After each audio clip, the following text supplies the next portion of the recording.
What is an Ultra Bakugan? These aren't your grandpa's Bakugan. They're like Bakugan, only more extreme. Bakugan Ultra are like normal Bakugan, but they're more American. These ain't no kids Bakugan, I'm drinking black coffee.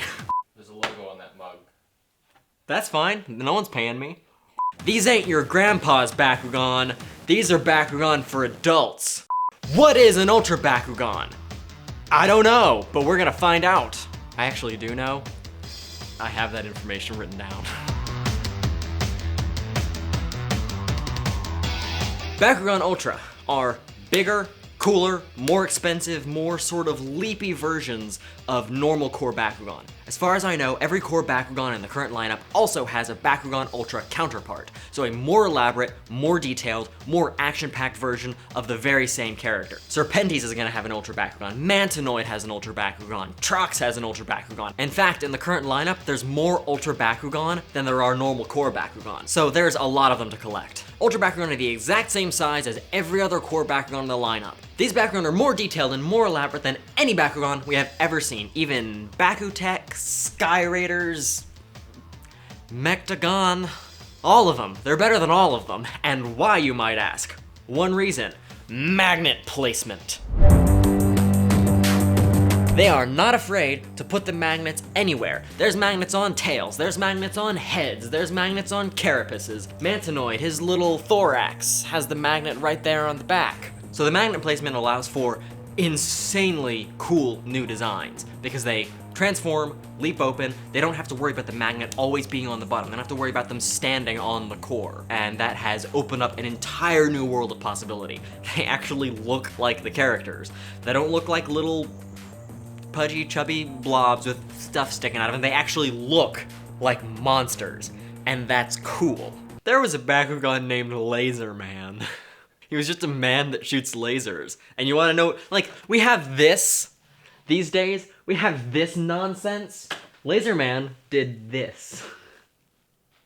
It's just a ball that did this. The amount of springs in these is ridiculous. The amount of detail in them is ridiculous. You're able to get stuff like Trox that actually looks like a T-Rex. Like, a lot like a T-Rex. If you'd shown me, I would have thought it was like a Monsuno or just like an action figure or something, but no, that turns into a ball. They actually have a couple of manual parts, like the horns on Hydra's here pop out, Mantinoid's horns also come out. I've heard that Trox's arms are kind of manual, but those are really small details. They don't actually contribute to the profile of the Bakugan that much. Halcor has the magnet right there on the top of his head. You might think that's silly, because how are they gonna stand up and not look stupid? One answer: jumping!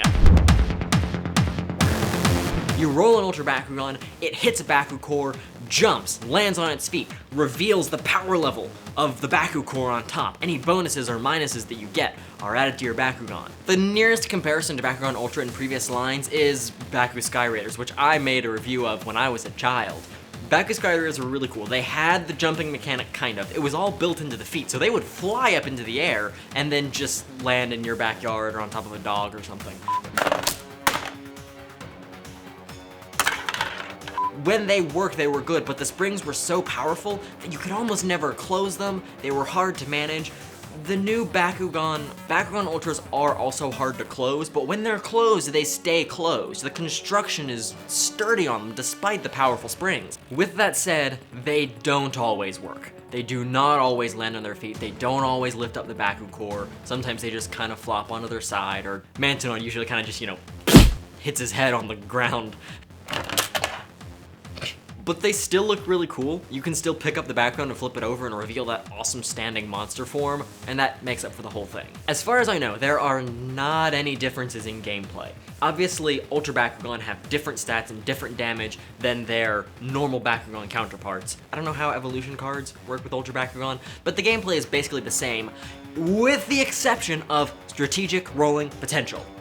Strategic rolling potential. The cool advantage is, since the Bakugan jump, and since there's multiple cores on the Bakugan, and there's a rule in the game that says if a Bakugan lands on 2 cores and picks up 2 cores at the same time, you get the bonuses from both of those Baku cores. Theoretically, if your Bakugan rolls, lands on a core, hops a bit but doesn't flip over, and then lands on top of another Baku core, you might be able to get that bonus. And that actually brings some genuine strategic potential to having Ultra Bakugan in your team and not just, you know, a bunch of core Bakugan that are going to stand and then stay there.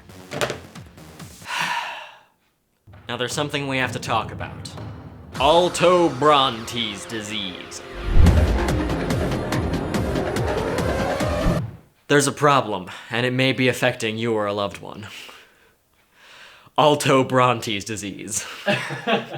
Alto-Brontes was a Bakugan in the New Vestroia line of the first series, and it had problems, and it created problems that never went away.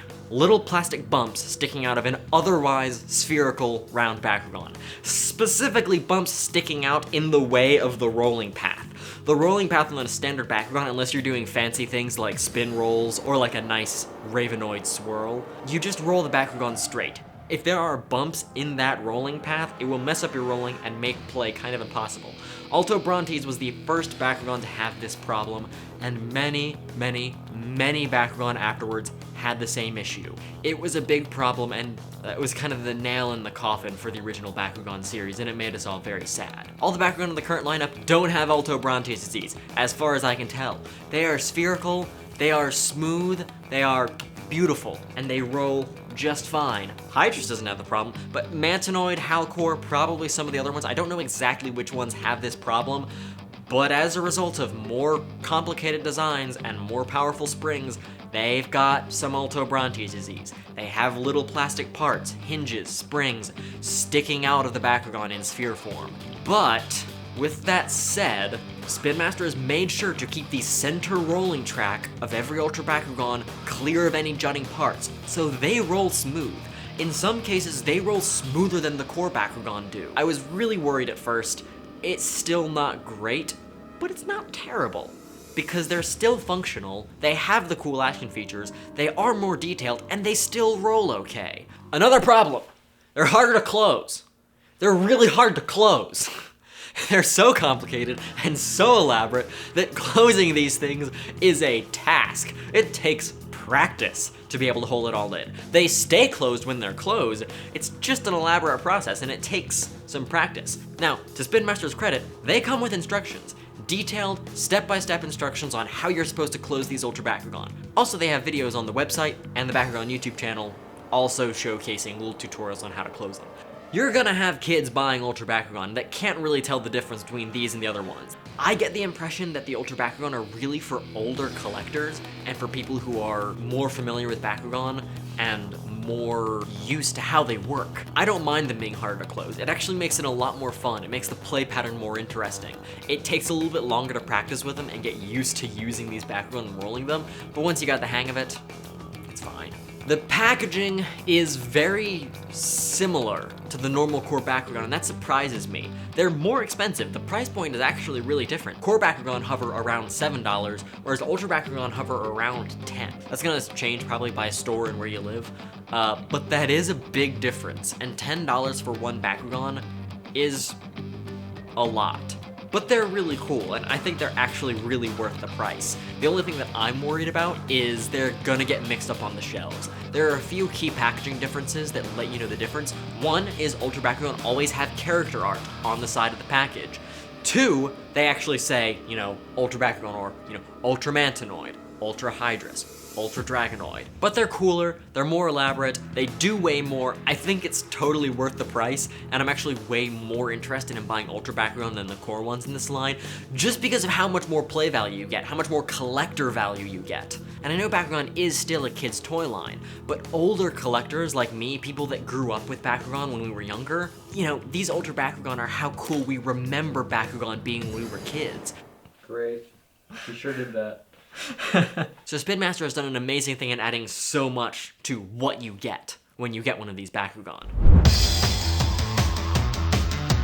But wrapping up, Ultra Bakugan are more detailed, more complicated, better representations of the characters. The magnet placement allows for wild new designs, and there aren't really any gameplay differences, so they still fit perfectly into your team. Compared to Baku Sky Raiders, the quality is better, the action features are better, everything is better, honestly, and you still get that cool jumping action feature. They're cool when they work, they're even cool when they don't work, and if they don't work, you might get a gameplay advantage.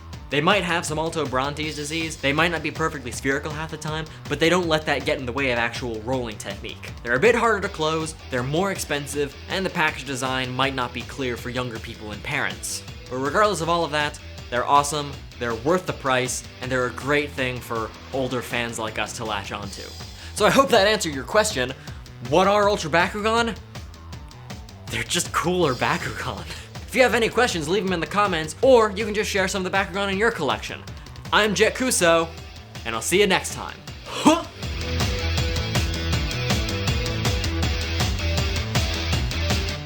There's a cat on the set. She hates me. Okay.